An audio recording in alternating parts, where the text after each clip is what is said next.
Hello बच्चों, आज हम एनटीए मॉक टेस्ट 9 के बायोलॉजी के 90 क्वेश्चन को डिस्कस।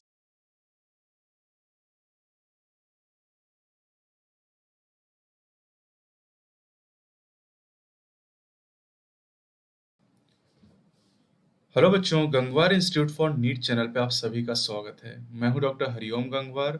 और बेटा, जैसा कि आप जानते हैं कि एनटीए के जो मॉक टेस्ट हो रहे हैं बेटा, उन मॉक टेस्ट को लगातार यहाँ पर हम अपलोड कर रहे हैं। तो आज हम एनटीए मॉक टेस्ट 9 के बायोलॉजी के 90 क्वेश्चन और उनके सोल्यूशन को डिस्कस करेंगे। तो चलिए पहले क्वेश्चन से शुरुआत करते हैं बेटा। यहाँ पर पहला क्वेश्चन आपको दिया गया, under the unfavourable condition the amoeba withdraws its pseudopodia and secrete a three-layered hard covering or cyst around itself. This phenomenon is termed as, इस phenomenon को बेटा देखिए cyst बना रहा है, तो cyst बना रहा है, that phenomenon is named as incystation. इस घटना को incystation कहा जाता है। क्वेश्चन नंबर 2 है बेटा, malignant malaria is cause by. Malignant malaria fatal हो सकता है, जानलेवा हो सकता है, सबसे खतरनाक टाइप का ये मलेरिया होता है और बेटा इसे प्लाज्मोडियम फेल्सीपैरम कॉज करता है। ये एनसीईआरटी में आपको दिया गया है। मैलिग्नेंट मलेरिया प्लाज्मोडियम फेल्सीपैरम के द्वारा कॉज किया जाता है। Question number 3, gas vacuole are found in. ये भी एनसीईआरटी में बेटा आपको दिया गया है। गैस वैक्यूल बेटा प्रोकैरियोट में पाई जाती हैं, ब्लू ग्रीन बैक्टीरिया में, पर्पल फोटोसिंथेटिक बैक्टीरिया में, ग्रीन फोटोसिंथेटिक बैक्टीरिया, यानी ऑल आंसर आपका हो जाएगा। ये जितने भी बैक्टीरिया आपको दिए गए इन सभी में बेटा गैस वैक्यूल पाई जाती है, जो इन बैक्टीरिया को बायोंसी प्रोवाइड करती हैं। गैस वैक्यूल में गैस को स्टोर करते हैं। क्वेश्चन नंबर 4 बहुत आसान सा क्वेश्चन है, energy transfer from one trophic level to other in a food chain. जब एक ट्रॉफिक लेवल से दूसरे ट्रॉफिक लेवल में हम जाते हैं तो आप जानते हैं कि 10% एनर्जी ट्रांसफर होती है, 90% एनर्जी का लॉस हो जाता है। तो एक ट्रॉफिक लेवल से दूसरे ट्रॉफिक लेवल में 10% एनर्जी का ट्रांसफर होता है। Question number 5, arrange the following plant in ascending order of evolution. इन्हें इवोल्यूशन के असेंडिंग ऑर्डर में अरेंज करना बेटा। ये एनसीईआरटी में जो फिगर दिया गया है इवोल्यूशन चैप्टर में, वहीं से आप कर पाएंगे। तो अगर बेटा इवोल्यूशन के हिसाब से देखें तो सबसे पहले साइलोफाइटॉन आए, यहाँ पर जो ऑप्शन आपको दिए गए हैं साइलोफाइटॉन सबसे पहले आए। साइलोफाइटॉन के बाद प्रोजिम्नोस्पर्म का विकास हुआ, इसके बाद सीड फर्न का इवोल्यूशन हुआ, सीड फर्न के बाद साइकैड का इवोल्यूशन हुआ, फिर डाइकॉट आए और सबसे एडवांस बेटा मोनोकॉट होते हैं। तो ये आपका करेक्ट सीक्वेंस हो जाएगा। अगर हम असेंडिंग ऑर्डर में इवोल्यूशन में बात करते हैं तो इन ऑप्शन में साइलोफाइटॉन सबसे पहले आए और आप जानते हैं मोनोकॉट सबसे बाद में, और जो सबसे बाद में आता है वो सबसे एडवांस होता है। Question number 6, match the organelle in column 1 and with their function in column 2 and choose the correct option.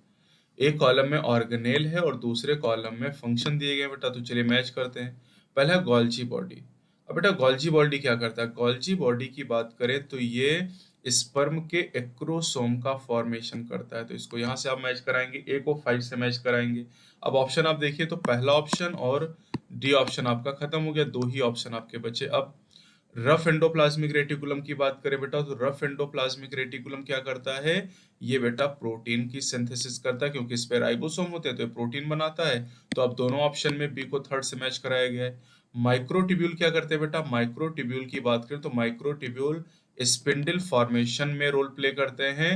तो सी को 1 से मैच कराएंगे, यहाँ पर सी का 4 मैच है, यानी ये गलत हो जाएगा, बी स्टेटमेंट सही हो जाएगा। ऐसे आप कर सकते हैं। वैसे स्फेरोसोम को भी आप मैच करा सकते हैं बेटा।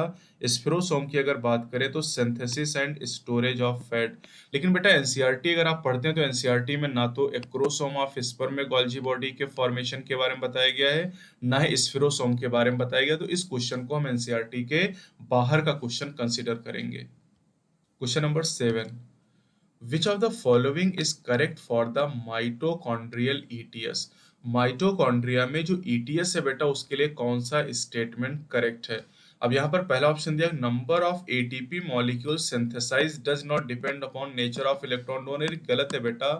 एटीपी का फॉर्मेशन इलेक्ट्रॉन डोनर पर डिपेंड करता है। मान लीजिए इलेक्ट्रॉन डोनर NADH है, तो NADH अगर इलेक्ट्रॉन डोनर है बेटा तो उस केस में 3 ATP का फॉर्मेशन होगा। और अगर इलेक्ट्रॉन डोनर है FADH2, अगर FADH2 इलेक्ट्रॉन डोनर है तो उस केस में 2 ATP की सिंथेसिस होगी। तो यानी यहाँ पर डिपेंड करता है, यहाँ लिखा है डज नॉट डिपेंड, डिपेंड करता है। दूसरा ubiquinone receive reducing equivalent via FADH2 also, ये सही स्टेटमेंट है। तीसरा लिखा cytochrome C is a large protein attach to the outer surface of inner mitochondrial membrane. बेटा ये स्मॉल प्रोटीन होती है, यहाँ पर लार्ज लिखा हुआ है इसलिए स्टेटमेंट गलत हो जाएगा। एंड कॉम्प्लेक्स 4 है cytochrome A and cytochrome A3 but no copper centre, ये भी गलत बेटा, नो नहीं होना चाहिए, यहाँ पर 2 कॉपर सेंटर होना चाहिए। चलिए बेटा क्वेश्चन नंबर 8 पे चलते हैं। Select the odd one from the following. बेटा ऐसे क्वेश्चन में जब आपसे कहा जाता है कि ऑड को सेलेक्ट करिए तो इसका मतलब ये होता है कि आपको सबसे अलग सेलेक्ट करना जो बाकी 3 से अलग हो। तो एनाबिना, नॉस्टॉक और ऑसिलेटोरिया, इनमें क्या कॉमन है? ये तीनों ही साइनोबैक्टीरिया यानी ब्लू ग्रीन एल्गी हैं। और ये जो राइजोबियम है ये बेटा बैक्टीरिया है यहाँ पर। तो अब ये जो बैक्टीरिया है ये बाकी तीनों साइनोबैक्टीरिया से अलग है, तो यही ऑड हो जाएगा। तो इस तरीके से हम क्वेश्चन को सॉल्व करते हैं। क्वेश्चन नंबर 9 में बेटा पूछा है कि plant reproducing by spores such as mosses and fern are grouped under the general term. अगर हम बेटा मॉसेज और फर्न की बात करते हैं तो मॉसेज और फर्न को कहाँ पे आप प्लेस करोगे? ये बेटा स्पोर को प्रोड्यूस करते हैं, लेकिन यहाँ पर सीड या फ्रूट का फॉर्मेशन नहीं होता है, तो इन्हें क्रिप्टोगैम में हम प्लेस करेंगे, है ना। इन्हें क्रिप्टोगैम में प्लेस किया जाएगा बेटा। क्रिप्टोगैम की बात करें तो क्रिप्टोगैम उन्हें कहा जाता है जहां पर सीड और फ्लावर का फॉर्मेशन नहीं होता है। तो ब्रायोफाइट में और टेरिडोफाइट की अगर बात करें तो यहाँ पर बेटा जो फ्रूट होते हैं, जो सीड होते हैं, इनका फॉर्मेशन नहीं होता है और इसलिए इन्हें क्रिप्टोगैम की कैटेगरी में रखा जाता है। Question number 10, highest DDT deposition cell occur in. Highest DDT concentration की बेटा अगर हम बात करते हैं तो अब अगर आप ट्रॉफिक लेवल को देखें तो बर्ड में सबसे ज्यादा कंसंट्रेशन होता है 25 ppm। ये आपने इन्वायरमेंटल इशू में पढ़ा है कि बर्ड में DDT का कंसंट्रेशन सबसे मैक्सिमम होता है, जिससे बर्ड में कैल्शियम मेटाबॉलिज्म डिस्टर्ब हो जाती है। क्वेश्चन नंबर 11 में पूछा गया a high density of protected animal in an national park can result in. अगर किसी नेशनल पार्क में किसी प्रोटेक्टेड एनिमल को रखा है, अगर उसकी डेंसिटी बहुत ज्यादा हो गई बेटा, तो अगर उसकी डेंसिटी बहुत ज्यादा हो गई तो क्या होगा? आपस में वो कंपटीशन शुरू करेंगे बेटा। और चूंकि वो सभी एनिमल एक ही स्पीसीज के हैं इसलिए वहां पर इंट्रा स्पेसिफिक कंपटीशन की शुरुआत हो जाएगी। अगर सेम स्पीसीज के एनिमल या ऑर्गेनिज्म में कंपटीशन होता है उसे इंट्रा स्पेसिफिक कंपटीशन का नाम दिया जाता है। Question number 12, exon part of mRNA have code for. बेटा जो एक्सॉन पार्ट होता है mRNA का, ये प्रोटीन के लिए कोड करता है, एक्सॉन प्रोटीन के लिए कोड करता है। जबकि जो एंट्रॉन होता है बेटा ये नॉन कोडिंग सीक्वेंस होता है, इसे स्प्लाइसिंग के दौरान रिमूव कर दिया जाता है। जबकि जो एक्सॉन होता है ये मैच्योर या प्रोसेस्ड mRNA में प्रेजेंट होता है और प्रोटीन के लिए कोड करता है। Recombinant protein not used in medical practice is. आपसे पूछा गया कौन सी रिकॉम्बिनेंट प्रोटीन को मेडिकल में यूज नहीं किया जाता। तो बेटा देखिए इंसुलिन तो आपने पढ़ा ही है कि जो इंसुलिन है इसका यूज किया जाता है। इसके अलावा आपको याद करना ह्यूमन ग्रोथ हार्मोन को भी रिकॉम्बिनेंट DNA टेक्नोलॉजी से बनाया गया है और इंटरफेरॉन को बनाया गया है, तो इन तीनों का यूज किया जाता है, लेकिन हेपेरिन का यूज नहीं किया जाता है। तो यही आपका सही आंसर हो जाएगा और ये एनसीईआरटी में आपको नहीं दिया गया है। लेकिन अगर आपने इंस्पेक्शन में पढ़ा तो वहां पर मैंने आपको बताया है कि इंसुलिन हो गया, इंटरफेरॉन हो गया, क्लॉटिंग फैक्टर हो गया, ह्यूमन ग्रोथ हार्मोन हो गया, इन सबको रिकॉम्बिनेंट DNA टेक्नोलॉजी से प्रोड्यूस किया गया है। अगला क्वेश्चन है बेटा, the causative organism for brown rust of wheat. बेटा रस्ट नाम की जो डिजीज होती है व्हीट में, चाहे ब्लैक रस्ट हो चाहे ब्राउन रस्ट हो, पक्सीनिया के द्वारा होता है। पक्सीनिया के द्वारा ब्राउन रस्ट ऑफ व्हीट होता है। एक आप ध्यान रखिएगा, व्हाइट रस्ट ऑफ क्रूसीफर, ये कंफ्यूज करता है एग्जाम में। व्हाइट रस्ट ऑफ क्रूसीफर के बारे में अगर पूछा जाता है, मस्टर्ड में व्हाइट रस्ट, ये एल्ब्यूगो कॉज करता है, ये अलग से ध्यान रखिएगा। बाकी जो रस्ट होते हैं ज्यादातर वो पक्सीनिया से ही होते हैं, इसलिए पक्सीनिया को रस्ट फंगस के नाम से भी जाना जाता है। Puccinia is commonly named as rust fungus, और अस्टिलेगो को कॉमनली कहा जाता है स्मट फंगस, क्योंकि उससे स्मट नाम की डिजीज होती। चलिए, select the distinguishable character of Ophiura from Balanoglossus. अब बेटा यहाँ पर ध्यान क्या देना है, ऑफ्यूरा की अगर हम बात करते हैं तो बेटा ये किसका मेंबर है, इकाइनोडर्मेटा का। ये इकाइनोडर्मेटा का मेंबर, बेलेनोग्लॉसस किसका मेंबर, हेमिकॉर्डेटा का। बेटा आपको फाइलम के कैरेक्टर याद होने चाहिए, तभी आप एग्जाम्पल सही से कर पाएंगे। अब क्या लिखा हुआ पहले ऑप्शन में, करें कौन सा फीचर इकाइनोडर्मेटा को हेमिकॉर्डेटा से अलग करता है। पहला, has an endoskeleton of calcareous ossicle, सही है। इकाइनोडर्मेटा में कैलकेरियस ऑस्किल का एंडोस्केलेटन होता है। वाटर वेस्कुलर सिस्टम, ये भी सही है। इज रेडली सिमेट्रिकल, ये भी सही है। तो आंसर क्या होगा, ऑल। इन तीनों फीचर के आधार पे ऑफ्यूरा, जिसे ब्रिटिल स्टार कहा जाता है, इससे हम बेलेनोग्लॉसस को अलग कर सकते हैं। Question number 16, the most immediate source of energy for living cell is generally in the form of। बेटा सबसे जो इमीडिएट सोर्स होता है एनर्जी का, बेटा वो कार्बोहाइड्रेट होता है। कार्बोहाइड्रेट में भी अगर हम पूछें तो ग्लूकोज आप आंसर करेंगे। Glucose is the most immediate source of the energy. Glucose के ऑक्सीडेशन से एटीपी का फॉर्मेशन होता है, और एटीपी को अपने बॉडी के हर एक्टिविटी के लिए हम यूज करते हैं। अगला क्वेश्चन देखिए, the main factor in increasing the population. Population explosion का मेन फैक्टर क्या बेटा यहाँ पर, तो पॉपुलेशन एक्सप्लोजन बढ़ने का रीजन क्या है, हायर नेटिलिटी एंड लोअर मॉर्टेलिटी। यानी बच्चों का जन्म ज्यादा हो रहा है और डेथ कम हो रहा है। जो डेथ रेट है वो कम हुआ है और बर्थ रेट बढ़ा है, और यही पॉपुलेशन बढ़ने का सबसे इंपॉर्टेंट रीजन है। Question number 18, which of the following statement about human sperm is correct. ठीक है, अब एक एक पढ़ते हैं। पहला, acrosome has a conical pointed structure use for piercing and penetrating the egg resulting in fertilisation. अब बेटा यहाँ पर एक्रोसोम की एक बात करें तो acrosome is cap like structure. ये कैप लाइक स्ट्रक्चर होता है बेटा, तो यहाँ पर कॉनिकल दिया गया इसलिए गलत हो जाएगा, कैप लाइक होगा। दूसरा लिखा है acrosome serve as sensory structure leading the sperm toward the ovum, गलत है बेटा। एक्रोसोम कोई सेंसरी स्ट्रक्चर नहीं है। तीसरा है acrosome serve no particular function, ये भी गलत है बेटा। एक्रोसोम के अंदर स्पर्म लाइसिन पाए जाते हैं, जो कि एग की मेम्ब्रेन को, एनवेलप को डिसॉल्व करते हैं। डी ऑप्शन में क्या लिखा था, sperm lysin in the acrosome dissolve the egg membrane facilitating fertilisation, ये सही आंसर यहाँ पर है।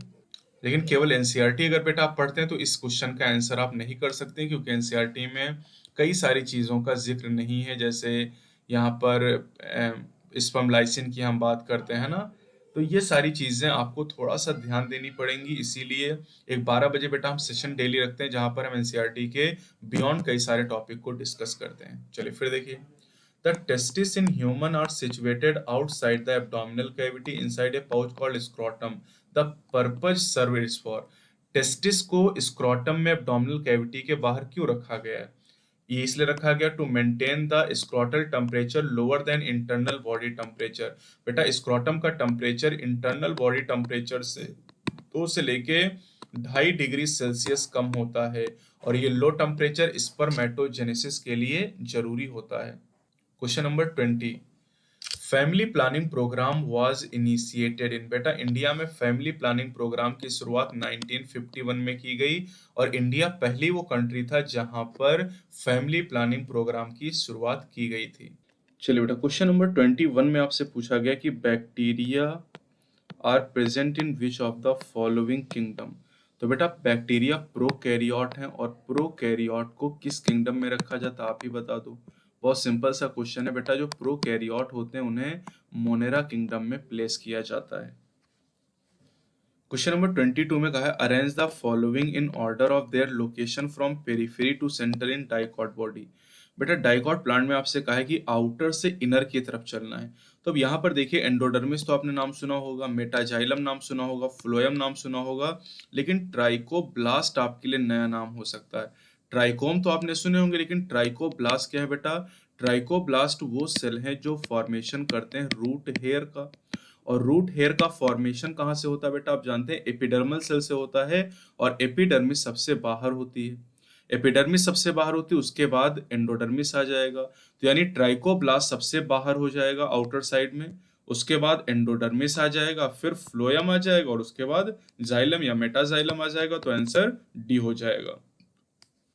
तो ये क्वेश्चन बहुत आसान नहीं है, अभी आपको ये बता दिया गया इसलिए आप कर ले रहे हैं, लेकिन ये क्वेश्चन कठिन है और एनसीईआरटी पढ़ के आप इसे नहीं कर सकते हैं, क्योंकि ट्राइकोब्लास्ट का जिक्र एनसीईआरटी में कहीं भी नहीं है।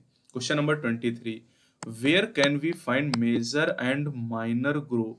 मेजर और माइनर ग्रुप बेटा डीएनए में पाए जाते हैं, इसका जिक्र भी एनसीईआरटी में नहीं किया गया। तो ये आप याद रखेंगे कि जो डबल हेलिकल मॉडल डीएनए का होता है बेटा, उसमें मेजर और माइनर ग्रुप प्रेजेंट होते हैं।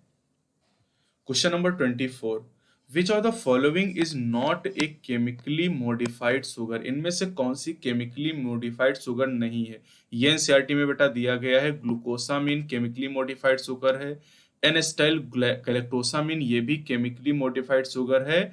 बाकी दो ऑप्शन नहीं दिए गए बेटा, तो अब ये क्वेश्चन कठिन हो जाता है। तो अब यहाँ पर जो गैलेक्ट्रॉनिक एसिड है बेटा, ये भी मॉडिफाइड शुगर है, लेकिन डाईहाइड्रोक्सी एसीटोन ये मॉडिफाइड शुगर नहीं है। तो यही आपका आंसर हो जाएगा। तो दो ऑप्शन तो एनसीईआरटी में दिए गए, लेकिन ये दो ऑप्शन एनसीईआरटी में नहीं दिए गए हैं। क्वेश्चन नंबर 25, ये एनसीईआरटी का फिगर है बेटा। आपसे क्या पूछा गया है?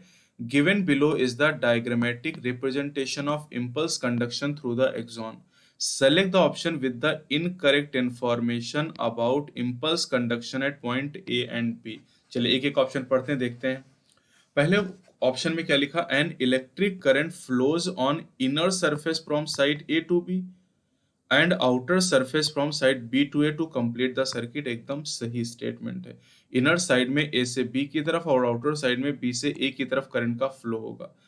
Action potential generated at site A arrive at site B, बिल्कुल सही है। एक्शन पोटेंशियल का जनरेशन साइट ए पर होगा और फिर इसे कंडक्ट करके बी तक ले जाया जाएगा। फिर permeability of sodium decreases and quickly followed by rise in permeability of potassium at site A. Polarity at site B is reversed and hence called repolarized। तो बेटा ये जो स्टेटमेंट आपको सी दिया गया है, ये गलत स्टेटमेंट है। अगर हम ए पॉइंट की बात करते हैं बेटा, तो ए पॉइंट पे सोडियम के लिए परमिलिटी बढ़ेगी, सोडियम के लिए परमिलिटी बढ़ जाएगी। यहाँ लिखा है डिक्रीज, तो इसलिए गलत हो जाएगा। तो ये स्टेटमेंट यहाँ पर गलत है। डी में क्या लिखा है? Sodium channel gate closed at sodium channel gate open at site A. यहाँ पर बेटा होना चाहिए था, बेटा यहाँ पर जो N प्लस लिखा है एक्चुअली K प्लस होगा, पोटेशियम है ना। तो क्या लिखा डी ऑप्शन में? Sodium channel gate closed and potassium channel gate open at site A. Depolarization and opening of potassium channel at site B. तो ये स्टेटमेंट सही यहाँ पर। बेटा अगर आप नर्व इम्पल्स कंडक्शन और जनरेशन के बारे में डिटेल में पढ़ना चाहते हैं, जो एनसीईआरटी में टॉपिक आपको दिया गया है, तो इसके लिए इस चैनल पे वीडियो मैंने अपलोड कर रखी है। आप सर्च कर सकते हैं nerve impulse conduction and generation, पूरा क्लासरूम वीडियो मैंने अपलोड कर दिया है यहाँ पर। Question number 26, which pair of gases is mainly responsible for green house effect? ये नीट में खूब पूछा जाता है बेटा। तो ग्रीन हाउस गैसेस के लिए अगर हम बात करते हैं, green house gases mainly carbon dioxide और मीथेन है। कार्बन डाइऑक्साइड की बेटा अगर हम बात करते हैं तो ये 60% कॉन्ट्रीब्यूट करती हैं। मीथेन की अगर बात करें तो ये 20% कॉन्ट्रीब्यूशन करती हैं, है ना। इसके अलावा दो गैसेस और होती हैं, CFCs 14% कॉन्ट्रीब्यूट करती हैं, और जो N2O गैस है बेटा ये 6% कॉन्ट्रीब्यूशन करती है। तो ये डेटा बहुत अच्छी तरीके से आपको याद होना चाहिए यहाँ पर। और आप ये देख सकते हैं कि 80% कॉन्ट्रीब्यूशन कार्बन डाइऑक्साइड और मीथेन के द्वारा किया जा रहा है। Question number 27, read the following statement 1 to 3 about human skeletal system and select the option that correctly justify the statement। तो पहले ऑप्शन में क्या लिखा है? In man vertebral column has 33 bone organised as 28 bone. ये गलत है बेटा। वर्टिब्रल कॉलम में 33 बोन होती हैं जो ऑर्गेनाइज्ड होती हैं 26 बोन के रूप में, है ना। फ्यूजन हो जाता है जिससे 26 बोन का फॉर्मेशन होता है। फिर और ये बेटा आपको इंस्पेक्शन में मिलेगा, एनसीईआरटी में नहीं मिलेगा। Pectoral girdle is made up of two bone only. Pectoral girdle की बेटा हाँ बात करें तो जो पेक्टोरल गर्डिल होता है वो दो बोन से मिलके बना होता है बेटा। एक होता है स्कैपुला और दूसरी क्लेविकल बोन हो जाती, तो ये सही हो जाएगा। Osteoporosis is characterized by microarchitectural deterioration of the bone। बिल्कुल सही। ऑस्टियोपोरोसिस में जो बोन होती है बेटा उनके फ्रैक्चर होने का चांसेस बढ़ जाता है, उनका जो बोन मास होता है वो डिक्रीज कर जाता है, तो ये सही है। तो यहाँ पर आपसे पूछा गया है कि चारों में से कौन सा स्टेटमेंट सही, तो डी बेटा हो जाएगा सही, यानी 1 इज इनकरेक्ट। बाकी जो 2 और 3 है ये करेक्ट है, लेकिन एनसीईआरटी पढ़ के बेटा इस तरह के क्वेश्चन आप सॉल्व नहीं कर पाएंगे। Question number 28, artificial induction of root on stem before it is separated from parent plant for propagation is called. ये क्वेश्चन बेटा मैंने पहले भी करा है, इस टेक्निक को लेयरिंग के नाम से जाना जाता है। एनटीए ने कहा था कि आगे के पेपर वो 3-4 पेपर के बाद मैंने बच्चों को कहा था कि एनटीए को आप हेल्प एंड सपोर्ट पे क्वेश्चन पूछे, मैंने भी पूछा था। उन्होंने कहा था कि 5वें पेपर से वो एनसीईआरटी बेस अपलोड करना शुरू करेंगे, लेकिन देखिए 28 क्वेश्चन में से कम 5-6 क्वेश्चन हमने ऐसे किए हैं जो एनसीईआरटी के बाहर के हैं। तो artificial induction of root on stem before it is separated from parent plant is called layering, इसे कहा जाता है बेटा। Question number 29, closed vascular bundle like. बेटा क्लोज्ड वेस्कुलर बंडल में क्या नहीं पाया जाता है, तो बेटा जो क्लोज्ड वेस्कुलर बंडल होते हैं उनमें कैम्बियम नहीं पाया जाता, जबकि जो ओपन वेस्कुलर बंडल होते हैं ओपन वेस्कुलर बंडल में जाइलम और फ्लोएम के बीच में कैम्बियम प्रेजेंट होता है। ये देखिए कैम्बियम यहाँ पर है, तो ये ओपन टाइप का वेस्कुलर बंडल हो जाएगा। लेकिन क्लोज टाइप के वेस्कुलर बंडल की बात करें तो वहां पर जाइलम और फ्लोएम के बीच में कैम्बियम नहीं प्रेजेंट होता है, तो इन्हें क्लोज कहा जाता है। जो ओपन होते हैं उनमें सेकेंडरी ग्रोथ हो सकती है और जो क्लोज होते हैं उनमें सेकेंडरी ग्रोथ नहीं हो पाती है। Question number 30, activity of succinic dehydrogenase involve the following in TCA cycle। बेटा सक्सिनिक डिहाइड्रोजिनेज एंजाइम का रोल कहाँ पे आता है, जब सक्सिनिक एसिड से फ्यूमेरिक एसिड का फॉर्मेशन होता है। जब सक्सिनिक एसिड से फ्यूमेरिक एसिड का फॉर्मेशन होता है तब सक्सिनिक डिहाइड्रोजिनेज एंजाइम का रोल आता है, और इस कंडीशन में इस स्टेप पे बेटा एफएडी का इन्वॉल्वमेंट होता है। ये भी डायरेक्टली एनसीईआरटी में मेंशन नहीं किया गया है। एनसीईआरटी में सक्सिनेट डिहाइड्रोजिनेज एंजाइम के बारे में भी कोई जिक्र नहीं किया गया है। क्वेश्चन नंबर 31 में बेटा पूछा है कि नेपेंथिस एजे। अब बेटा जो नेपेंथिस है ये इंसेक्टिओरस प्लांट है, देख ध्यान से सुनिएगा। नेपेंथिस एक इंसेक्टिओरस प्लांट है ना। तो अगर ये इंसेक्टिओरस प्लांट है तो पहली चीज तो समझिए कि नेपेंथिस फोटोसिंथेसिस करता है। ये फोटोसिंथेसिस करता है मतलब ये प्राइमरी प्रोड्यूसर हो जाएगा, ठीक है, ये प्राइमरी प्रोड्यूसर होगा। लेकिन ये अपनी नाइट्रोजन की कमी को पूरा करने के लिए इंसेक्ट का शिकार भी करता है, और अगर ये इंसेक्ट का शिकार करता है तो इस आधार पे ये कंज्यूमर भी हो जाएगा। तो नेपेंथिस या इंसेक्टियोरस प्लांट प्राइमरी प्रोड्यूसर भी होते हैं और कंज्यूमर की कैटेगरी में आते हैं, यानी ये एक से ज्यादा ट्रॉफिक लेवल में प्रेजेंट होते हैं। ये भी मैंने बेटा इंस्पेक्शन में पढ़ाया है, बायोनीट में क्वेश्चन आपको दिया गया, लेकिन एनसीईआरटी में इसका भी जिक्र नहीं किया गया है। Question number 32, steps taken by the government of India to control air pollution indicate. अब पहला ऑप्शन क्या है बेटा, ये क्वेश्चन मैंने पहले भी आपको करा, एनटीए के टेस्ट में ही दिया गया था। Compulsory mixing of 20% ethyl alcohol with petrol and 20% biodiesel with diesel, ये गलत स्टेटमेंट है बेटा। 5 से 10% की मिक्सिंग की जाती है, तो ये गलत स्टेटमेंट यहाँ पर आपको दिया गया है। दूसरा आपसे क्या कहा गया है, compulsory PUC certification of petrol driven vehicle which do not test for carbon monoxide and hydrocarbon। तो ये स्टेटमेंट बेटा यहाँ पर सही है। आप देखते हैं कि पोल्यूशन वाला जो सर्टिफिकेट होता है सबकी गाड़ियों पे लगा होता है ना, तो ये कंपलसरी है। अगर ये नहीं होगा तो फिर आपका चालान भी हो जाएगा। Permission to use only pure diesel with a maximum of 500 ppm sulphur as fuel for vehicle, ये भी गलत है। डीजल में 350 ppm सल्फर का यूज किया जा सकता है। डी में क्या लिखा, use of non polluting CNG only as fuel by all buses and truck, गलत है बेटा। सभी बसेज और ट्रक के लिए केवल सीएनजी का यूज यहाँ पर कहा गया कि किया जाता है, जो कि गलत है। यहाँ पर बी ऑप्शन सही है। एनटीए ने अपने पिछले टेस्ट में बेटा ये सही दिया था आंसर बी वाला, लेकिन इस टेस्ट में इन्होंने डी आंसर दिया है, जो कि गलत है, क्योंकि सभी बसेज और ट्रक के द्वारा बेटा सीएनजी का यूज नहीं किया जाता है। ज्यादातर जो बसेज और ट्रक है उनको डीजल से ही चलाया जाता है।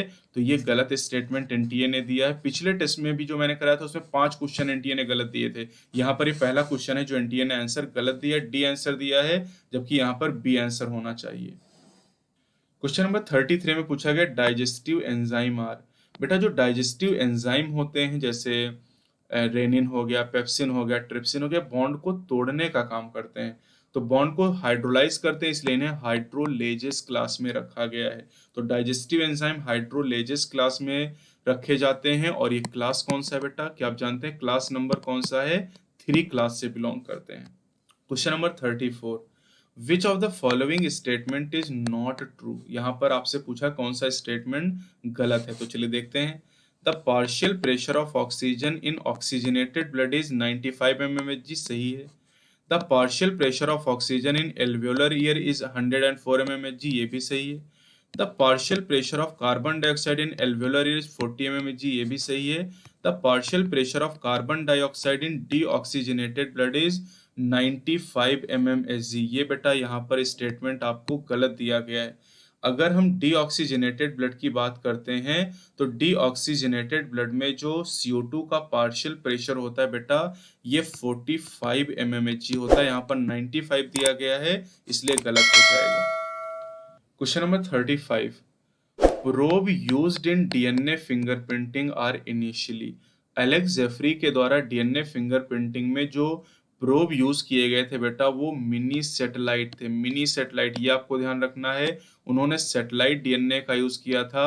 तो डीएनए फिंगरप्रिंटिंग में इनिशियली जो प्रोब यूज किए गए थे वो मिनी सैटेलाइट थे। प्रोब क्या होते हैं, सिंगल स्ट्रैंडेड डीएनए और single stranded RNA tagged with radio active molecule is called probe. तो डीएनए फिंगरप्रिंटिंग में मिनी सैटेलाइट प्रोब का यूज किया गया था, ये आपको याद होना चाहिए। Question number 36, C peptide of human insulin as.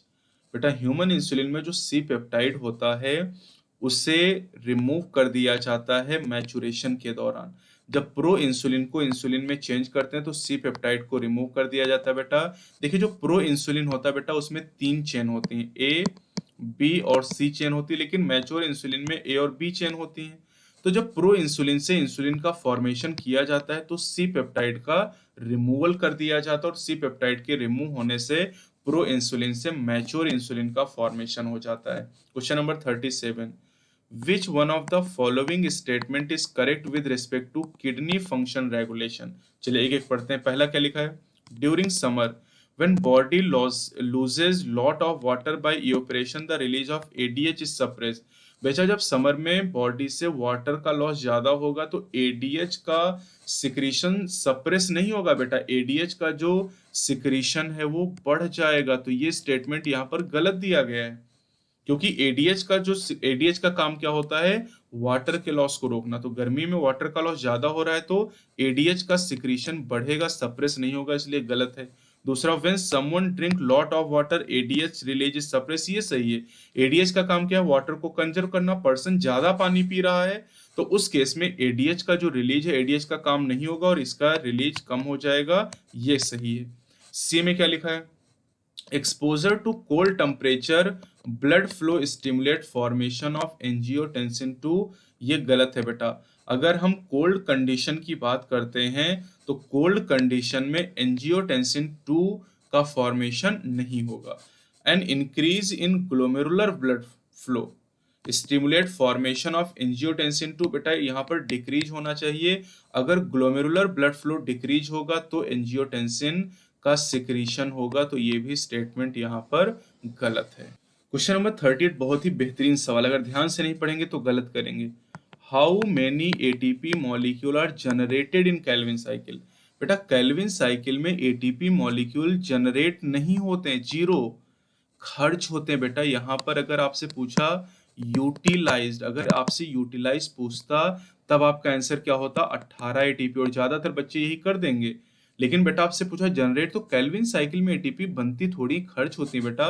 बहुत ही बेहतरीन सवाल है जो एनटीए ने यहाँ पर आपसे पूछा है। चलिए क्वेश्चन नंबर 39।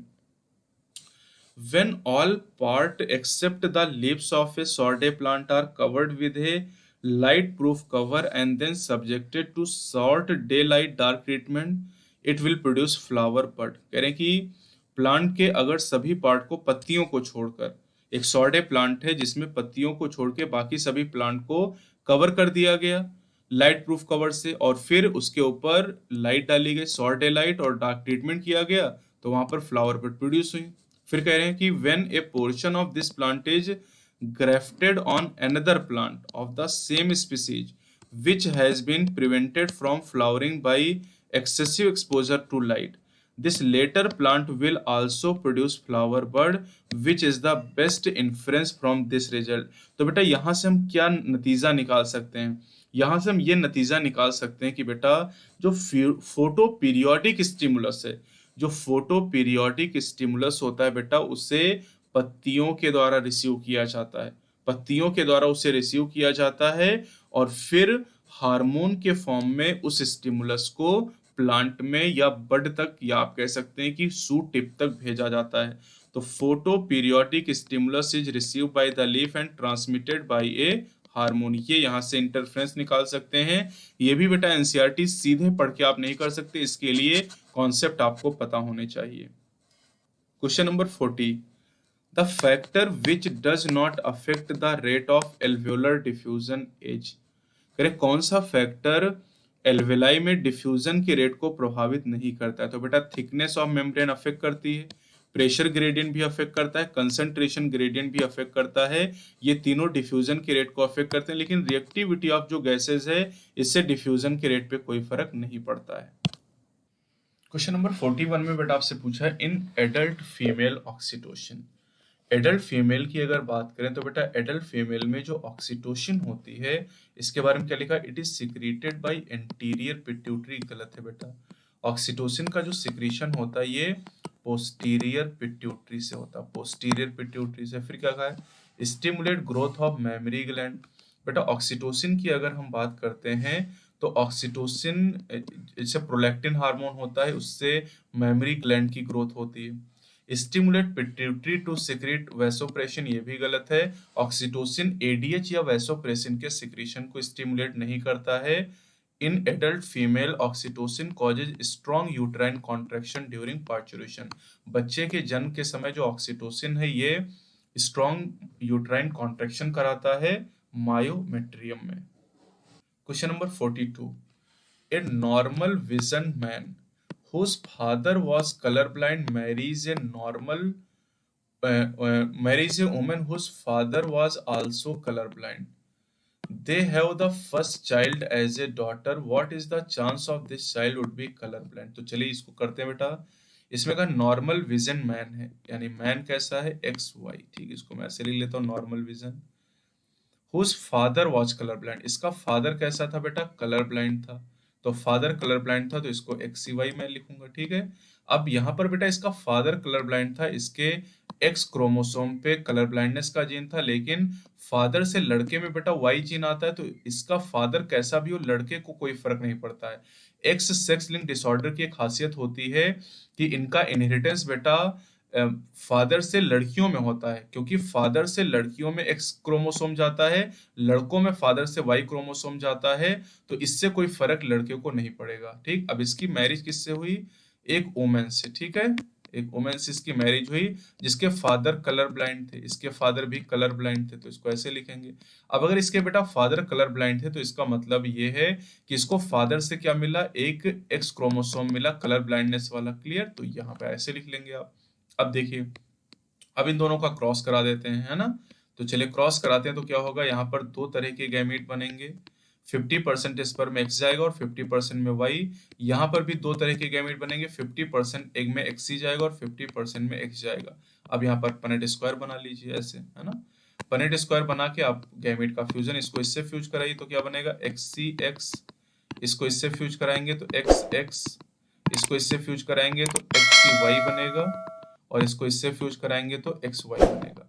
अब क्वेश्चन में क्या पूछा गया कि कितनी लड़कियों को कलर ब्लाइंडनेस है। तो आप देखिए ये लड़की जो है कैरियर है और ये नॉर्मल है, तो किसी लड़की को कलर ब्लाइंडनेस नहीं, तो आंसर क्या आ जाएगा, 0 आ जाएगा। इस क्वेश्चन में अगर पूछता कितने लड़कों को कलर ब्लाइंडनेस है, तो बेटा देखिए 2 लड़के हैं और एक लड़के को कलर ब्लाइंडनेस है, एक नॉर्मल है, तो 50% लड़कों को कलर ब्लाइंडनेस हो जाएगा। अगर आपसे पूछता कि कितने बच्चों को कलर ब्लाइंडनेस है, तो 4 बच्चों में से एक को हो गया बेटा, यानी 25% है। तो मतलब पॉसिबिलिटी बहुत हो सकती है इस तरह के क्वेश्चन में। Question number 43, choose an option with the correct statement from the list below. The telomere is heterochromatic in nature. Telomere की बेटा अगर हम बात करें तो ये हेटेरोक्रोमैटिक होता है, एकदम सही है। हेटेरोक्रोमैटिन इसमें पाया था टीलोमियर में। The telocentric chromosome has centromere close to end. दूसरे में बेटा क्या लिखा कि टीलोसेंट्रिक क्रोमोसोम है centromere close to its end. बेटा क्लोज टू इट्स एंड कहां पर होता है, जो एक्रोसेंट्रिक क्रोमोसोम होता है, एक्रोसेंट्रिक क्रोमोसोम में क्लोज टू एंड सेंट्रोमियर पाया था। टीलोसेंट्रिक में तो टर्मिनल होता, तो ये स्टेटमेंट गलत है यहाँ पर। फिर क्या करा, satellite is located near primary constriction. बेटा जो सैटेलाइट होता है वो सेकेंडरी कॉन्स्ट्रिक्शन के नजदीक होता, तो ये भी गलत है। फिर क्या करें, सब metacentric chromosome R L shape, ये सही है। तो बेटा 1 और 4 सही। अब किसी भी स्टेटमेंट में 1 और 4 नहीं दिया गया है। एनटीए ने अपने आंसर में डी को सही बताया है। जबकि यहाँ पर बेटा जो सेकंड स्टेटमेंट है वो मैंने बताया ना, टीलोसेंट्रिक में सेंट्रोमियर क्लोज टू एंड नहीं होता है, टर्मिनल सेंट्रोमियर होता है, ये एनसीईआरटी ने खुद लिखा है बेटा। तो यहाँ पर चारों में से कोई ऑप्शन सही नहीं है। यहाँ पर करेक्ट आंसर क्या होगा, 1 एंड 4। 1 एंड 4 यहाँ पर करेक्ट ऑप्शन होगा, और ऐसा कोई ऑप्शन आपको इन चारों में से नहीं दिया गया है।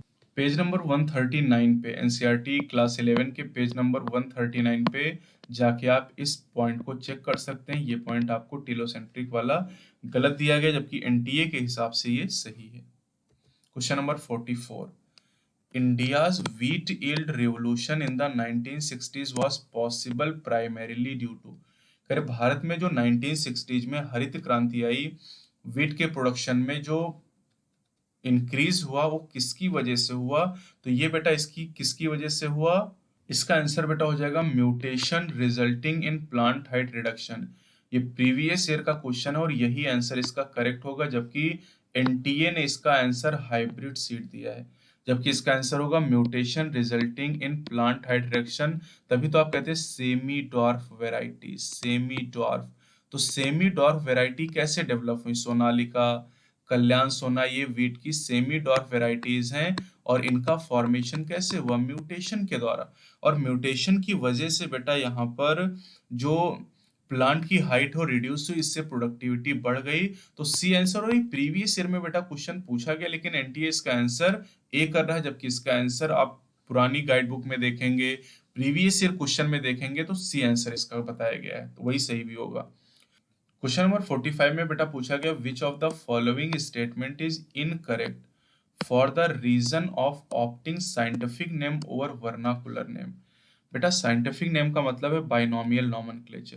क्वेश्चन में कहा गया कि बाइनोमियल नॉमेनक्लेचर को हम वर्नाकुलर नेम की जगह पर क्यों यूज करते हैं। वर्नाकुलर मतलब कॉमन नेम।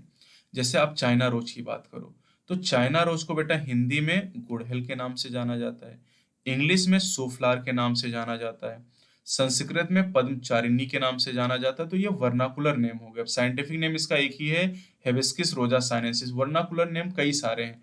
तो साइंटिफिक नेम को हम क्यों प्रेफर करते हैं, उसके लिए इनकरेक्ट पूछा गया। तो पहला क्या है, vernacular name can not be used in communication, एकदम सही बेटा।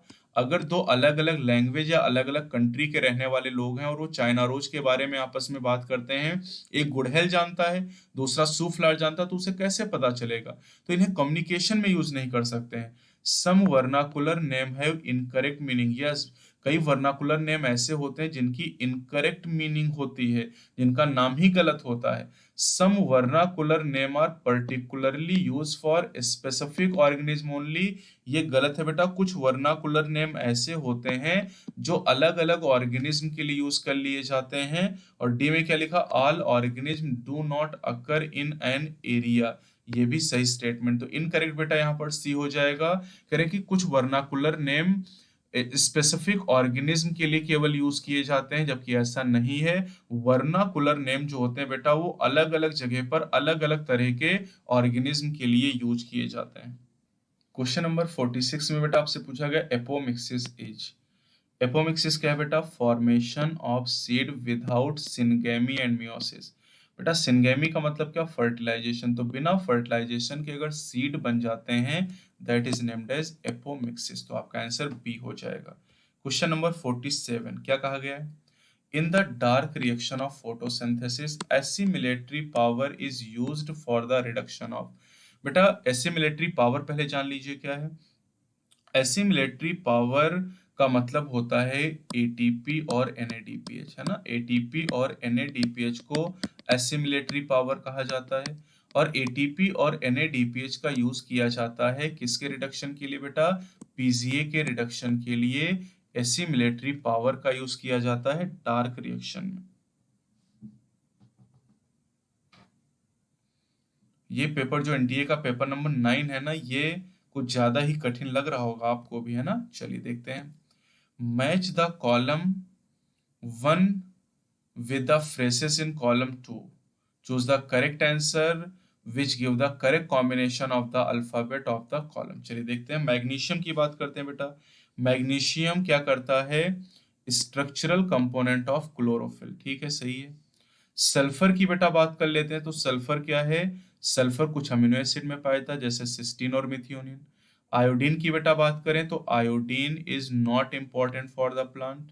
मैग्नीज की बात करें तो manganese is required for the enzyme activity. तो आपका आंसर क्या हो जाएगा? सी ऑप्शन हो जाएगा बेटा। एनसीईआरटी में आपको दिया गया मिनरल न्यूट्रिशन में। Question number 49। What do epithelial cell of the intestine involved in food absorption have and the on their surface? करें जो एपिथेलियल सेल होती है इंटेस्टाइन में जो फूड को एब्जॉर्ब करती हैं, उनकी जो सरफेस है वहां पर क्या प्रेजेंट होते हैं? तो उनकी सरफेस पे बेटा माइक्रोविलाई होते हैं जो कि सरफेस एरिया को इंक्रीज कर देते हैं। Question number 50। Which of the following cellular organelle is or bound by a single membrane? अब पेरोक्सिसोम, लाइसोसोम और माइटोकॉन्ड्रिया में बेटा पेरोक्सिसोम और लाइसोसोम ये सिंगल मेम्ब्रेन से बाउंड है, जबकि माइटोकॉन्ड्रिया डबल मेम्ब्रेन से बाउंड है। तो आंसर क्या हो जाएगा? Both peroxisome and lysosome but not mitochondria, क्योंकि माइटोकॉन्ड्रिया डबल मेम्ब्रेन बाउंड है। Question number 51। Marijuana is obtained from. बेटा मारीजुआना की बात करें तो मारीजुआना, हशीश, चरस, गांजा इन सबको कैनबिस सटाइवा नाम के प्लांट से ऑब्टेन किया जाता है। एनसीईआरटी में आपको दिया गया है। Question number 52। Competition for food light and space is most severe between. Competition ज्यादा सीवियर कब होता है? जब क्लोजली रिलेटेड स्पीसीज हो। तो दो ऑप्शन तो ऐसे ही खत्म हो गए। क्लोजली रिलेटेड स्पीसीज होनी चाहिए ज्यादा सीवियर कंपटीशन के लिए, जो कि सेम हैबिटाट में ग्रो करें, डिफरेंट नहीं, सेम हैबिटाट। तो आंसर क्या होगा? डी होगा। ज्यादा सीवियर कंपटीशन तब होगा जब closely related species same habitat में हो, सेम नीश में प्रेजेंट हो। Consider the following statement. चलिए देखते हैं क्या बेटा यहाँ पर आपको दिया गया है। यहाँ पर आपको दिया गया है the portion of spectrum between 500 nanometre and 800 nanometre is also referred to as photosynthetically active radiation. गलत है बेटा। फोटोसिंथेटिकली एक्टिव रेडिएशन 400 से 700 नैनोमीटर वेवलेंथ के बीच में होता है। Clear.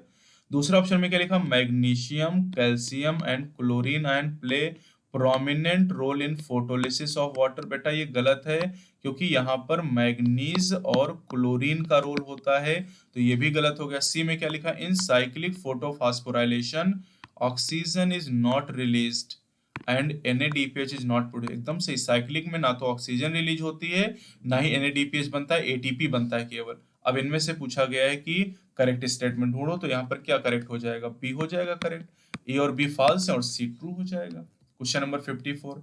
How many NADPH molecule are formed in a single turn of the Kreb cycle.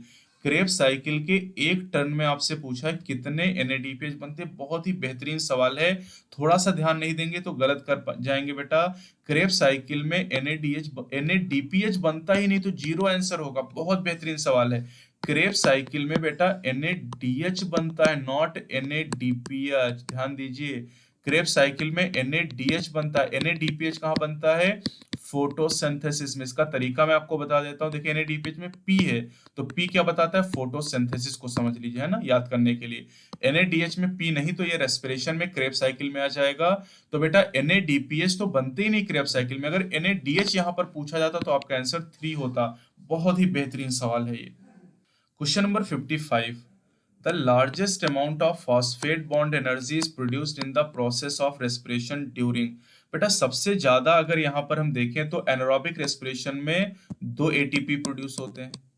Glycolysis में अगर हम बात करें तो ग्लाइकोलिसिस में कंप्लीटली अगर आप देखें तो 8 ATP का फॉर्मेशन होता है। और अगर हम क्रेब साइकिल की बेटा बात करते हैं तो क्रेब साइकिल में फॉर्मेशन होता है कितने? 24 ATP का। क्रेब साइकिल में 24 ATP का प्रोडक्शन होता है। तो आप देख सकते हैं कि यहाँ पर सबसे ज्यादा ATP कहाँ बन रहे? क्रेब साइकिल में बन रहे 24 ATP। Question number 56। Which of the following organism has a role in converting ammonia to nitrite? Ammonia to nitrite. बेटा अमोनिया को नाइट्राइट में कन्वर्ट करने का काम कौन करता है? नाइट्रोसोमोनास करता है। नाइट्रोसोमोनास अमोनिया को नाइट्राइट में चेंज करता है नाइट्रोसोमोनास के द्वारा, और नाइट्रोबैक्टर जो होता है वो नाइट्राइट को नाइट्रेट में चेंज करता है। हाँ, यहाँ पर नाइट्रोसोमोनास की जगह पर अगर नाइट्रोकोकस दिया जाता तो ये भी आंसर आपका सही होता। नाइट्रोसोमोनास या नाइट्रोकोकस अमोनिया को नाइट्राइट में चेंज करते हैं, और फिर जो नाइट्रोबैक्टर होता है ये नाइट्राइट को NO2 माइनस को NO3 माइनस में कन्वर्ट करता है, और अमोनिया से नाइट्रेट का बनना क्या कहलाता है? नाइट्रिफिकेशन कहलाता है। Question number 57। Select the correct statement. Correct आपको देखना है, तो पहला ऑप्शन देखिएगा, presence of more than one recognition site for one enzyme with in A vector generate several fragment which will complicate gene cloning. एकदम सही। बायोटेक अभी जल्दी मैंने आपको क्रैश कोर्स में बेटा पढ़ा है। अगर आप क्रैश कोर्स के बारे में नहीं जानते तो बेटा प्लेलिस्ट आपको बना के दी गई क्रैश कोर्स की बायोलॉजी की।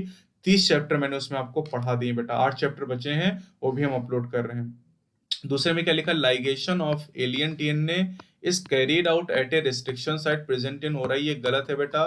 एलियन डीएनए का लाइगेशन किया जाता है या तो एम्पिसिलिन रेजिस्टेंट जीन के ऊपर या फिर टेट्रासाइक्लिन रेजिस्टेंट जीन के ऊपर पाई जाने वाली क्लोनिंग साइट पर, तो ये गलत है। इन PBR 322 one antibiotic resistant gene help in the selection of transformant whereas the other help in the cloning। गलत है बेटा, other help in the selection of recombinant होगा। यहाँ पर रिकॉम्बिनेंट क्लोनिंग की जगह पर सिलेक्शन ऑफ रिकॉम्बिनेंट होगा। Rop help in the identification of transform cell, ये भी गलत है बेटा। रोप उस प्रोटीन के लिए कोड करता है जो प्लाज्मिड के रेप्लिकेशन में मदद करती है। तो ए ऑप्शन करेक्ट है, बाकी सारे इनकरेक्ट हैं। और ये एनटीए ने पहले भी एक टेस्ट में क्वेश्चन दिया था, मैंने आपको कराया है। क्वेश्चन नंबर 58 देखते हैं। A DNA fragment was cleaved by, cleave मतलब कट करना, by using restriction endonuclease. REN का मतलब है रेस्ट्रिक्शन एंडोन्यूक्लियेज, ठीक है, restriction endonuclease. And the restriction fragment ABC produced as a result of digestion are shown below. 3 टुकड़े बनते हैं ABC। Select the option that represent the correct gel electrophoresis separation of this fragment. तो बेटा यहाँ पर 3 fragment आपको दिखाया गया। अब यहाँ पर कॉन्सेप्ट आप क्या यूज करोगे? कॉन्सेप्ट आप देख लो बेटा कि जो C फ्रेगमेंट हो सबसे बड़ा है, A वाला फ्रेगमेंट उसके बाद में है, और P सबसे छोटा है। अब एग्रोजेल इलेक्ट्रोफोरेसिस में बेटा देखिए डीएनए पे चार्ज कैसा है? डीएनए पे चार्ज है निगेटिव। तो जब एग्रोजेल इलेक्ट्रोफोरेसिस करोगे तो डीएनए पॉजिटिव की तरफ मूव करेगा, ठीक है, पॉजिटिव की तरफ जाएगा। अब पॉजिटिव की तरफ जब मूवमेंट होगा तो जो सबसे छोटा सेगमेंट हो सबसे दूर तक मूव करेगा। तो सबसे दूर तक कौन जाएगा? जो सबसे छोटा कौन है? बी सबसे छोटा है, तो बी सबसे दूर तक यानी पॉजिटिव की तरफ होगा। तो 2 ऑप्शन में तो बी सबसे दूर दिखाया गया है, तो ए और सी ऑप्शन तो खत्म हो गए। और जो सबसे बड़ा होगा वो सबसे कम दूर तक मूव करेगा, यानी वो माइनस चार्ज की तरफ रह जाएगा।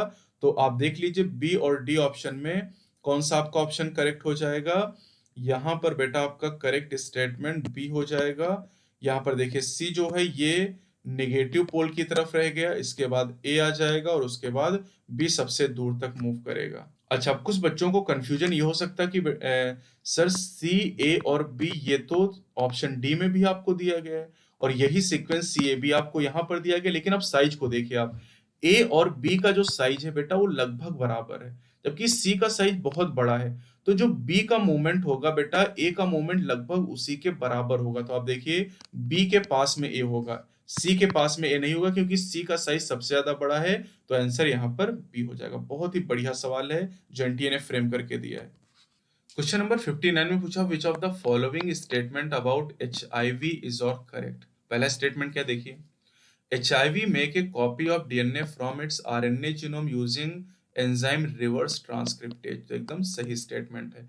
HIV रेट्रोवायरस का एग्जाम्पल, इसके बाद रिवर्स ट्रांसक्रिप्टेज एंजाइम प्रेजेंट होता है। दूसरा ऑप्शन में लिखा बेटा HIV kill the macrophages it infect, ये भी सही है। जो HIV होता है ये मैक्रोफेजेस को अटैक करता है उनके ऊपर और उनको अल्टीमेटली किल कर देता है, उनके नंबर को डिक्रीज कर देता है। The genome of HIV comprises 2 single standard RNA, ये भी सही है। HIV के जीनोम में 2 सिंगल स्टैंडर्ड RNA प्रेजेंट होते हैं। फिर क्या लिखा है HIV, फिर डी ऑप्शन में क्या दिया गया, HIV causes depletion of helper T lymphocyte due to which the person starts suffering from infection that would have been otherwise overcome such as those due to bacteria mycobacterium and other parasite, ये भी सही है।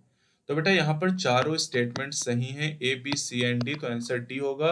वैसे NTA ने इसका answer बेटा सी दिया हुआ है, जबकि करेक्ट आंसर यहाँ पर डी होना चाहिए। तो 60 में से बेटा करीब 6 क्वेश्चन ऐसे मैंने आपको बताए जिनका आंसर एनटीए ने गलत दिया है। कल भी मैंने जो पेपर आपको कराया था एनटीए टेस्ट नंबर 8, उसमें भी ऐसी कई सारी गलतियां थी। स्टेरॉयड हार्मोन, स्टेरॉयड हार्मोन की बात करें बेटा तो पहले स्टेटमेंट में क्या लिखा, pass easily through cell membrane to act in the nucleus, बिल्कुल सही बेटा। स्टेरॉयड मेम्ब्रेन आसानी से सेल मेम्ब्रेन को क्रॉस कर जाते हैं और न्यूक्लियस में जाके एक्ट करते हैं जीनोम के ऊपर।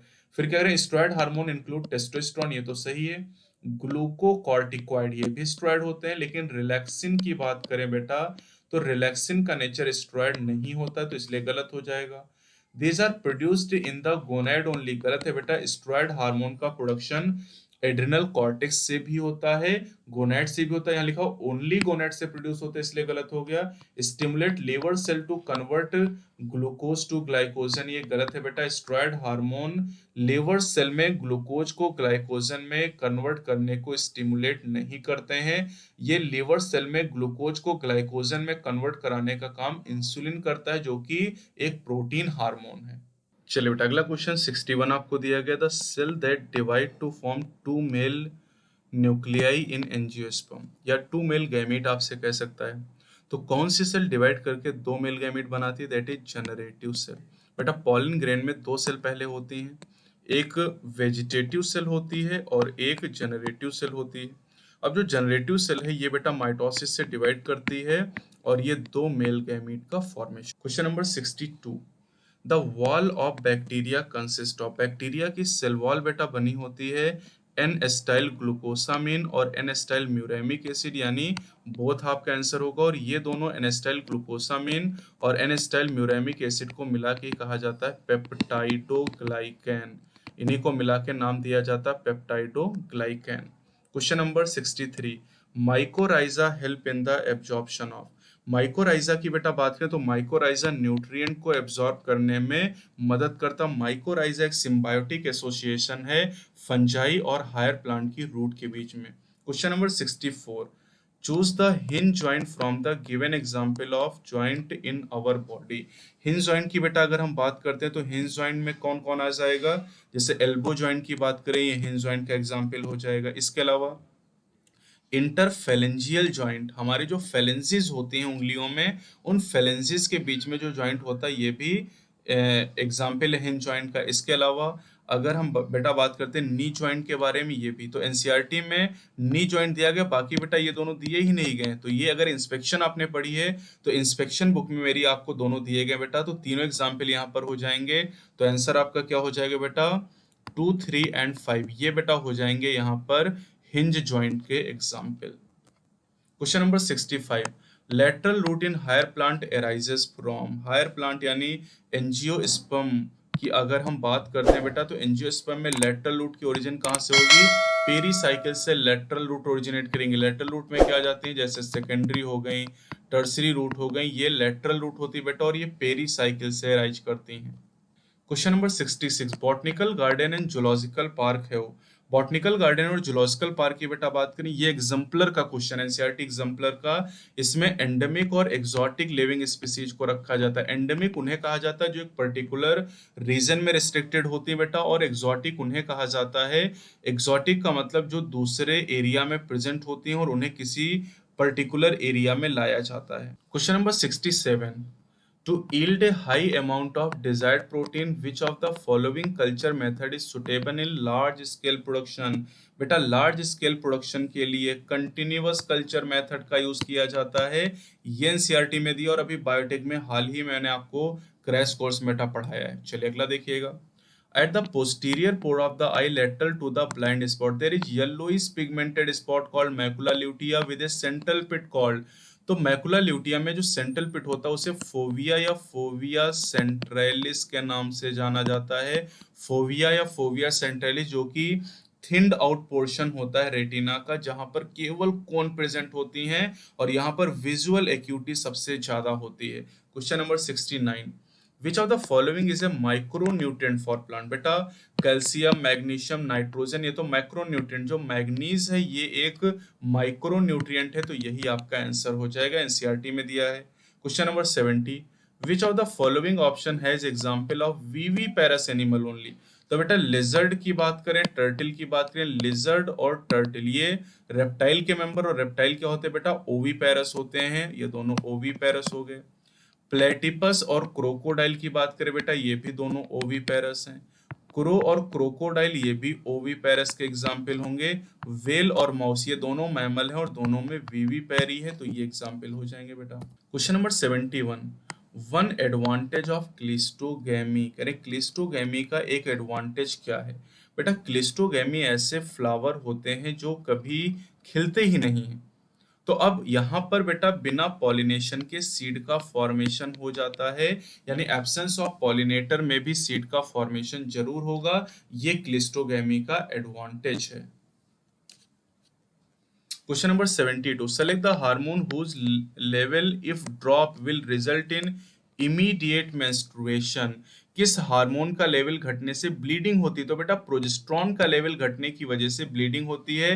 प्रोजेस्टेरॉन अगर देखिए जो कार्पस ल्यूटियम बना है, अगर फर्टिलाइजेशन ओवम का नहीं हुआ तो कार्पस ल्यूटियम डीजनरेट करेगा। कार्पस ल्यूटियम क्या सिक्रेट करता है? प्रोजेस्टेरॉन। अगर कार्पस ल्यूटियम डीजनरेट करेगा तो प्रोजेस्टेरॉन का लेवल डाउन होगा, और प्रोजेस्टेरॉन का लेवल डाउन होगा तो क्या हो जाएगा? मेंस्ट्रुएशन की शुरुआत हो जाएगी। Question number 73, which of the following hormone can replace vernalization? अब ये एनसीईआरटी में बेटा आपको नहीं दिया गया, लेकिन इंस्पेक्शन में जरूर मैंने आपको पढ़ाया है। वर्नलाइजेशन को कौन रिप्लेस कर सकता है? जिब्रेलिन। ये पायनीट में क्वेश्चन भी आपको दिया गया है। एनटीए के हर टेस्ट में 10, 15, 20, 25, 30 क्वेश्चन ऐसे होते हैं जो आपके एनसीईआरटी से बाहर की, ये भी एनसीईआरटी के बाहर का है। जिब्रेलिन का यूज करके हम वर्नलाइजेशन को रिप्लेस कर सकते हैं, यानी वर्नलाइजेशन की जरूरत नहीं पड़ेगी। क्वेश्चन नंबर 74, यहाँ पर बेटा क्या कहा है कि tumour inducing plasmid have now been modified into cloning vector which is no more pathogenic to plant but is still able to use the mechanism to deliver gene of our interest into variety of plant because TI plasmid has been modified by। TI plasmid को कैसे modified किया गया बेटा? TI plasmid में जो tumour inducing gene है उसको delete कर दिया गया, डिलीटिंग ट्यूमर इंड्यूसिंग जीन, और इस प्रोसेस को कहते हैं डिसआर्मिंग। डिसआर्मिंग यानी हानि रहित करना, और ये भी एनसीईआरटी ने लिखा नहीं है बेटा, है ना। टीआई प्लाज्मिड में जो ट्यूमर इंड्यूस करने वाला जीन होता है या डीएनए होता है उसे टी डीएनए कहते हैं, और टी डीएनए को अगर हम डिलीट कर दें तो टीआई प्लाज्मिड डिजीज कॉज नहीं कर पाएगा, लेकिन इसके अंदर जो एलियन डीएनए को ट्रांसफर करने की प्रॉपर्टी है वो बनी रहेगी। Question number 75, which type of tissue is correctly pair with the location? चलिए देखते हैं। पहला है tissue smooth muscle wall of intestine, तो हमारी इंटेस्टाइन की वॉल में जो मस्कुलरिस लेयर है वहां पर स्मूथ मसल है, तो सही है।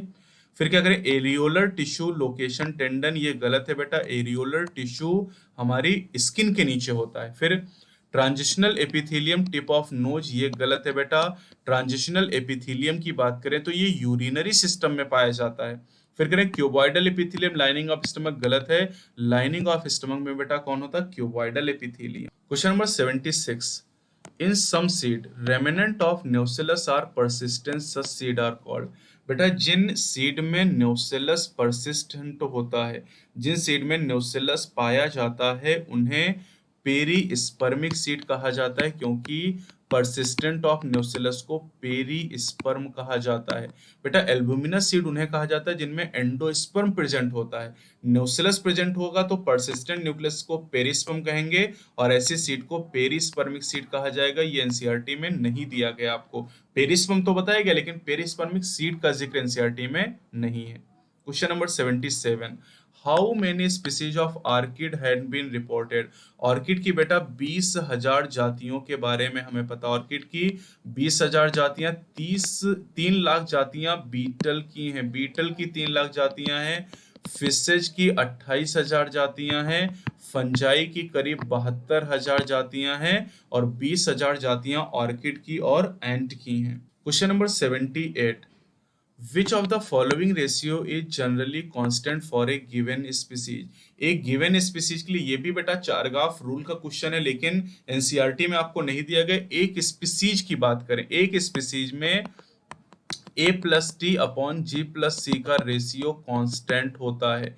ये रेशियो कांस्टेंट होता है, ये एक के बराबर नहीं आएगा। बाकी जैसे अगर आप देखें इस रेशियो की बात करें, A+C/T+G, तो ये रेशियो एक के बराबर आएगा। ये हर स्पीसीज के लिए कांस्टेंट रहेगा, लेकिन गिवन स्पीसीज के लिए कौन सा रेशियो कांस्टेंट होगा? जो ए ऑप्शन में आपको दिया गया। तो ये बात आपको याद करनी पड़ेगी, एक स्पीसीज के लिए रेशियो कांस्टेंट होता है। Question number 79, what is the function of copper T. बेटा कॉपर टी एक इंट्रा यूट्राइन डिवाइस, और इंट्रा यूट्राइन डिवाइस क्या करती हैं? ये फर्टिलाइजेशन को रोकती हैं, और फर्टिलाइजेशन नहीं होगा तो फिर जाइगोट फॉर्मेशन नहीं होगा। Question number 80, what is the other name of incomplete dominance. बेटा इनकम्प्लीट डोमिनेंस की बात करें तो इनकम्प्लीट डोमिनेंस का दूसरा नेम है ब्लेंडिंग इनहेरिटेंस। इसे ब्लेंडिंग इनहेरिटेंस कहा जाता है। ये भी एनसीईआरटी के बाहर का सवाल है, लेकिन बेटा इसे मैंने आपको कहां पर दिया है? जो इंस्पेक्शन मैंने आपको दी उसमें मैंने आपको बताया ब्लेंडिंग इनहेरिटेंस, या इसे इंटरमीडिएट इनहेरिटेंस भी कहा जाता है। इंटरमीडिएट इनहेरिटेंस भी कहा जाता है। और एनटीए ने एक नाम और लिख के दिया है बेटा, that is also named as mosaic. इसे मोजैक इनहेरिटेंस के नाम से भी जाना जाता है। 4 नाम हो गए, incomplete dominance, blending inheritance, intermediate inheritance और mosaic inheritance. Question number 81, What is the main function of anti transpirant. ये भी एनसीईआरटी में नहीं है। बेटा एंटी ट्रांसपेरेंट उन केमिकल को कहा जाता है जो ट्रांसपिरेशन के रेट को रिड्यूस करते हैं, लेकिन फोटोसिंथेसिस को अफेक्ट नहीं करते हैं। तो एंटी ट्रांसपेरेंट क्या करते हैं? Reduce the rate of transpiration without affecting carbon assimilation. Carbon assimilation का मतलब फोटोसिंथेसिस को बिना अफेक्ट किए हुए ट्रांसपिरेशन के रेट को कम करते हैं। उन्हें एंटी ट्रांसपेरेंट के नाम से जाना जाता है। एंटी ट्रांसपेरेंट में कई सारे केमिकल आते हैं, खास तौर से पीएम में आप याद रखेंगे, फिनाइल मर्क्यूरिक एसिटेट ये हो जाएगा। इसके अलावा एब्सिसिक एसिड हो जाएगा, एस्पिरिन हो जाएगा। ये एंटी ट्रांसपेरेंट के एग्जाम्पल हैं। ये बेटा बायोनीट में आपको क्वेश्चन दिया गया है। Question number 82, which of the following is not common in Funaria and Selaginella. ध्यान दीजिए बेटा, फ्यूनेरिया किसका मेंबर है? ब्रायोफाइट का मेंबर है, ठीक है। और सिलेजनेला किसका मेंबर है? टेरिडोफाइट का मेंबर है। तो कह रहे दोनों में कौन सी चीज कॉमन नहीं है? तो बेटा देखिए, टेरिडोफाइट में तो रूट पाई जाती है, लेकिन ब्रायोफाइट में रूट नहीं होती हैं। इनके पास रूट की तरह के स्ट्रक्चर होते हैं, जिन्हें क्या कहते हैं हम? राइजोइड के नाम से जानते हैं। तो रूट कॉमन नहीं है। बाकी आर्चिगोनियम दोनों में, एम्ब्रियो दोनों में, मोटाइल स्पर्म दोनों में, तो ये तीनों फीचर तो कॉमन है, लेकिन रूट दोनों में कॉमन फीचर नहीं है। Question number 83, during human evolution the irrelevant change that occurred in the ancestral character is। irrelevant करें ऐसा कोई चेंज जिसका कोई बहुत प्रभाव ना पड़े। तो बेटा irrelevant चेंज में क्या हो जाएगा? जैसे यहाँ पर पहला तो loss of tail from body, ये तो रिलेवेंट चेंज है बेटा, क्योंकि हम लोगों में बाइपेडल लोकोमोशन है, तो टेल जो होती थी हमारे पूर्वजों में बैलेंस के लिए होती थी। तो हमारे जो पूर्वज थे बेटा वो चारों लिम्ब का यूज करते थे चलने के लिए, पेड़ों पर रहते थे, लेकिन हमने टेरेस्ट्रियल अडॉप्टेशन किया, इसलिए लॉस, टेल का लॉस हो गया। ये रिलेवेंट चेंज है। फिर increase in the ability to communicate with other and develop community behaviour, ये भी रिलेवेंट चेंज है। Arboreal mode of life style, arboreal mode of life style बेटा ये इररिलेवेंट चेंज है। आर्बोरियल का मतलब पेड़ पे रहने वाली लाइफ स्टाइल है ना। इसके अलावा perfection in the structure and working of hand for tool making, ये भी एक रिलेवेंट चेंज है। हमारे जो हाथ हैं वो चीजों को ग्रैस्प कर सकते हैं आसानी से। Question number 84, we said all cell arises from pre existing cell, बेटा ये आज भी मैंने आपको कराया था। रोडोल्फ विर्चो ने कहा था all cell arises from pre existing cell, अपनी भाषा में उन्होंने कहा था ओमनिस सेलुला ई सेलुला, यानी नई सेल पुरानी सेल से अराइज करती हैं, और इन्होंने पहली बार बताया था कि सेल डिवाइड कर सकती हैं। Question number 85, the given figure below represent the stage of cell division, read the following statement, ये फिगर आपको दिया गया, फिगर को पहचानिए कि कौन सी स्टेज के बारे में आपको बताया गया। ठीक, चलिए देखते हैं जरा। यहाँ पर पहला स्टेटमेंट है कि nucleolus Golgi body and ER reform. बेटा पहली चीज तो आप देखिए कि क्रोमेटिड अपोजिट पोल पे पहुंच गए, ये टीलोफेज स्टेज आपको दिखाई गई, एनसीईआरटी का फिगर है। टीलोफेज स्टेज आपको दिखाई गई, तो टीलोफेज में न्यूक्लियोलस गोल्जी बॉडी ईआर बन जाते हैं, सही है। सेकंड ऑप्शन दिया गया chromatid move to the opposite pole, बेटा आप टीलोफेज में क्रोमेटिड अपोजिट पोल पे तो मूव नहीं करते हैं, तो एनाफेज में करते हैं, और ये फिगर टीलोफेज का है। फिर the activity of the recombinase enzyme, बेटा रिकॉम्बिनेज एंजाइम कब काम करता है, प्रोफेज में काम करता है, वो भी मियोसिस में, ये माइटोसिस का फिगर है। Homologous chromosome separate while sister chromatid associated eight there centromere, ये एनाफेज 1 में होता है, मियोसिस में। Initiation of assembly of mitotic spindle, ये प्रोफेज में होता है। तो अब क्वेश्चन में क्या पूछा गया, how many of the above statement is not true with respect the above figure, तो बेटा यहाँ पर 4 स्टेटमेंट सही नहीं, केवल एक स्टेटमेंट सही है।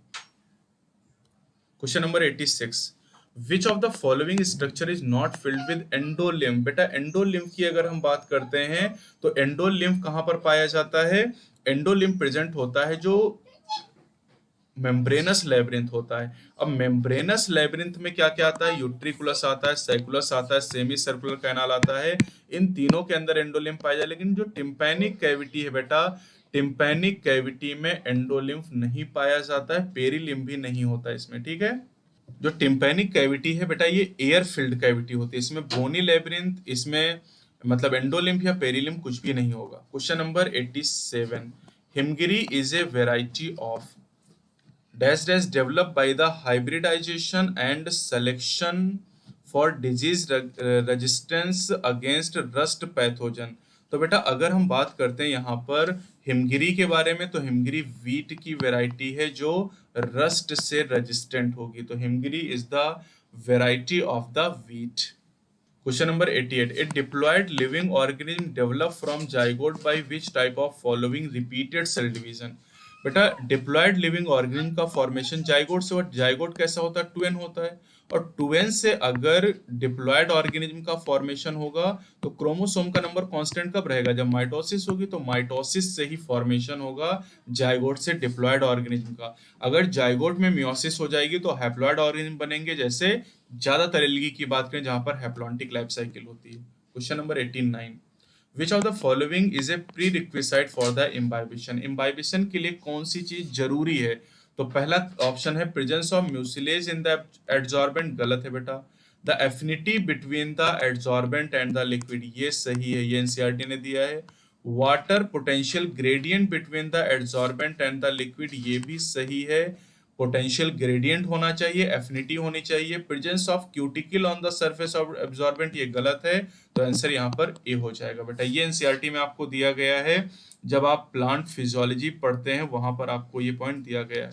लास्ट क्वेश्चन है बेटा यहाँ पर, question number 90, the atrial wall of our heart secrete a very important peptide hormone called dash dash which dash dash because it causes dilation of blood vessel, choose the option which correctly fill in the blank। तो बेटा atrial wall से atrial natriuretic factor निकलता है, तो दो option तो ऐसे ही खत्म हो गए। फिर एट्रियल नेट्रीयूरेटिक फैक्टर क्या करता है, ये ब्लड प्रेशर को डिक्रीज करता है, तो आंसर क्या हो जाएगा, डी हो जाएगा। तो बेटा ये एनटीए का पेपर नंबर 9 है, जो मुझे भी सबसे कठिन लगा है। अभी तक जितने भी पेपर मैंने किए, आपने भी जितने पेपर किए होंगे, उनमें से ये पेपर सबसे ज्यादा टफ है। और इसमें करीब करीब 20 सवाल ऐसे हैं जो एनसीईआरटी के बाहर से हैं, और 2-3 सवाल मैंने ऐसे बताए जिनके आंसर भी एनटीए ने गलत दिए यहाँ पर। अगर कोई डाउट है आपको तो कमेंट सेक्शन में बताइएगा, उसे मैं रिजॉल्व करूंगा। एनटीए को बेटा आप कंप्लेन कर सकते हो, उन्होंने जिन क्वेश्चन के आंसर गलत दिए हैं, हर क्वेश्चन के लोअर राइट कॉर्नर में एक आई सिंबल बना, उस पे जब आप क्लिक करेंगे ना, तो उसमें आपसे पूछेगा एंटर सब्जेक्ट और एंटर मैसेज। तो सब्जेक्ट में आप क्या लिखोगे? रॉन्ग आंसर, ठीक है। और फिर मैसेज आप टाइप कर दोगे कि इस क्वेश्चन का आंसर गलत है। फिर आप सबमिट कर दोगे, तो वो लोग आंसर को सही कर देंगे या फिर आपको रिप्लाई करेंगे, जो भी चीज होगी, ठीक है। तो अब पिछला जो टेस्ट मैंने दिया था बेटा, उसमें भी मैंने आपको दिखाया था कि 5 क्वेश्चन के आंसर गलत थे। इसमें भी कई क्वेश्चन के आंसर गलत है, तो इसके लिए आप एनटीए से कांटेक्ट कर सकते हैं। उन्होंने हर क्वेश्चन के साथ में बेटा एक आई बटन नीचे दिया हुआ है, उस आई बटन को क्लिक करके आपकी जो भी प्रॉब्लम है उसके लिए आप फीडबैक दे सकते हैं। क्लियर बेटा? तो मुझे उम्मीद है कि आपको ये पसंद आया होगा। अगर आपको पसंद आया हो तो लाइक करिएगा, ना पसंद आया हो तो डिसलाइक करिएगा। चैनल पे नए तो चैनल को सब्सक्राइब जरूर करेंगे। Best of luck.